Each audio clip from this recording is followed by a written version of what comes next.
Good, hello, welcome to Willpower Recap. It's time to talk about some of the core mechanics that the game is built upon.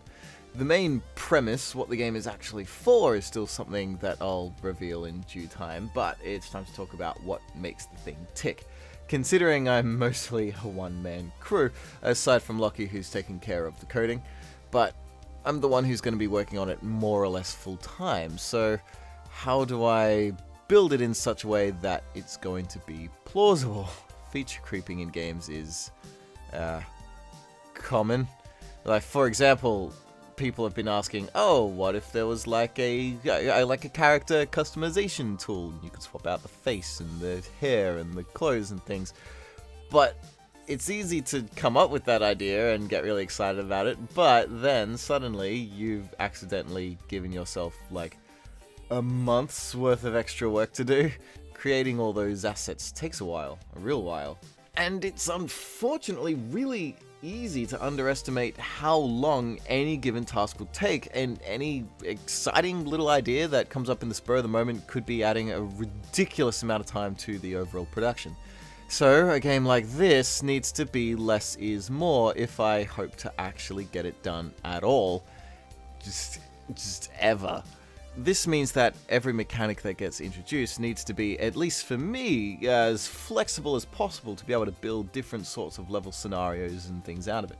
One of my favorite examples of such a thing is in the original Doom. You remember Doom? There was a mechanic that was introduced in an earlier build that was sort of an illusion of diminished light. They figured out a way that the further an object or character or anything really was, it would start to get darker in shades until eventually dissipating out into black.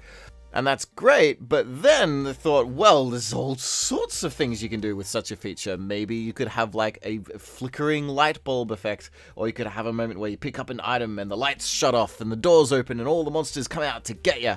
Back in this day and age, there was no actual true lighting effects. All this was done with just this algorithm of being able to make individual objects lighter or darker.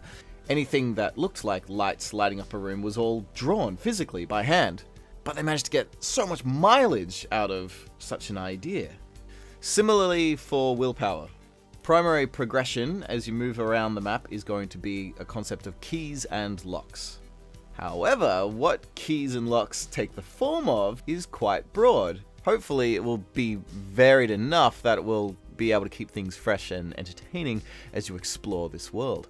So with mechanics of keys and locks, is that keys can take on many forms. Say tools to overcome hazards like the acid boots to get across the acid river, or a weapon to defeat a monster, or items to find for an NPC. With themes like this combined with different sorts of mutations and modifiers, say, is the key consumable or not? Will you get to keep it, like a tool like boots, or will it get used up? Maybe you need many keys to open this lock. Maybe you need more than one type of weapon to defeat a boss. So simply the amount of things, the types of things, and whether or not those things can be used again afterwards could lead to all sorts of different world exploring things. So taking it back to just describing it as simply keys and locks, what if you find one key, but there's 5 different doors that could be opened?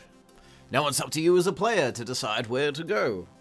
Or what if simply the key wasn't used up? What if it was one you got to keep and could use over and over again? So as you were traveling, there'd be lots of doors that you couldn't get through, but once you've maybe defeated a large monster and collected its treasure, now there's so many different ways that you can go and explore, all opened up at once. So that type of thing would open up a Metroidvania type way of exploring.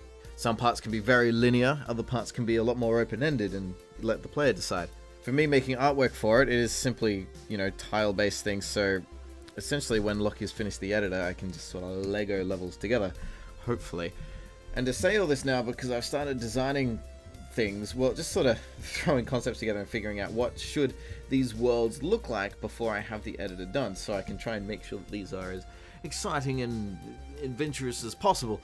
I was about to start running some of the ideas past you guys and doing sketches while recording it, but realized I hadn't explained these mechanics yet, so that was probably an important thing to do first. So please come back soon and we'll get into some of the nitty-gritty of the world itself.